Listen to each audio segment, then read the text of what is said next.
right, time for today's injury report, brought to you by Cape Regional Health System. Dr. Kevin McHale with Penn Orthopedics and Cape Regional. You get the best of both worlds for a healthier life. For an appointment, call 609-463-CAPE or visit caperegional.com/orthopedic. So the injury report just came out for the Eagles, and Jordan Howard limited, still not cleared for contact. Now, Doug Peterson was short with the media today when asked about Howard. Is he cleared for contact? No, not yet. Is this something that will keep him out for the rest of the season? He said, I don't think so.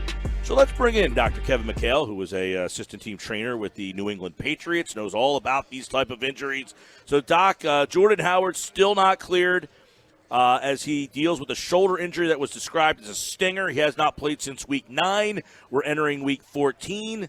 So what does the length of time and the fact that Howard hasn't been cleared for contact tell you about his shoulder? Does this say stinger, or do you think there's something different going on here? Well, so as of right now, and based on what they've kind of released to the media, it does still seem like it could just be a stinger, just a more severe stinger than what we're used to. When we're talking about the typical stinger, somebody has that injury to the nerves as they travel down the arm, whether it's from a traction or stretch injury or a direct compression injury, it typically gets a burning pain, numbness and tingling and the weakness, but it usually resolves within minutes, oftentimes able to get back to the game in that same game, or at least within the first day.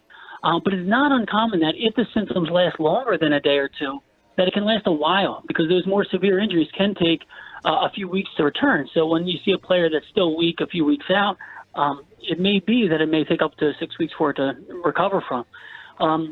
When there are obviously other types of conditions that can lead to the same types of symptoms, pain, numbness, and tingling, and weakness. We talked about one earlier this year with Joe Flacco, which was a herniated disc in the neck that can pinch a nerve root and lead to similar types of symptoms with weakness. And, other things like that could be at play. But based on what they released, I'm sure Jordan Howard got many studies to look for these kind of things. And the fact that nothing was released that he had an injury like that, I wouldn't suspect that something different, as stingers can unfortunately linger for a while.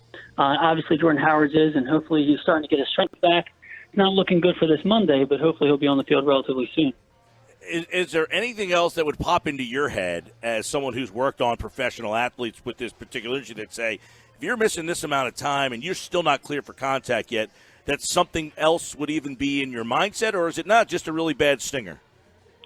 No, I mean, you would absolutely have other things in your mind, and I'm sure that once these athletes have symptoms lasting longer than the initial first couple of days when it should have resolved, they typically will get studies. And I'm not sure exactly what the Eagles did for Jordan Howard, but typically it's X-rays or an MRI of the neck to rule out other types of conditions like a herniated disc, like other things that could take a little bit longer to recover from.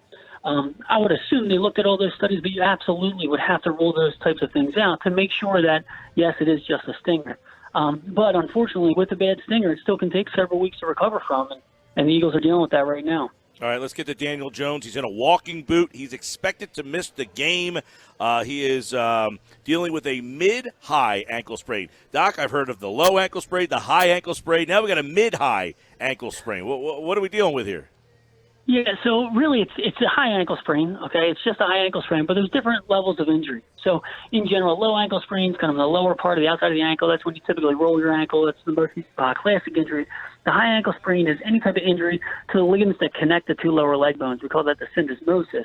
And there's a wide spectrum of injuries, sometimes really severe injuries, could be a complete disruption of those ligaments, and the bones in the lower leg actually gap open. Then there's a much more mild one where it's just kind of a sprain without a true tear or unstable area there. So typically when you hear somebody say a mid-high, it's still a high ankle sprain, but just not a real severe one. We saw Patrick Mahomes play through a high ankle sprain earlier this season. I think actually Daniel Jones might have played with one in his career too. So it's possible to play through these injuries. Most of the time, players need a week or two in a boot at least. We saw Barkley miss about 3 weeks with a more severe high ankle sprain. So not uncommon to see a player miss a week or two from this type of injury, but hopefully he'll be back out there for the Giants. He's Dr. Yeah, he's Dr. Kevin McHale. We'll see. We might see Eli on Monday night. It's today's injury report brought to you by Cape Regional Health System and Penn Orthopedics. You get the best of both worlds for a healthier life. For an appointment, call 609-463-CAPE or visit caperegional.com/orthopedics. Well, hopefully Jordan Howard is back out there because they seem to be missing him on offense, but the doc can always break it down for us. Thank you so much. Yeah, of course. We'll be rooting for his former team tonight against the Cowboys, that's for sure.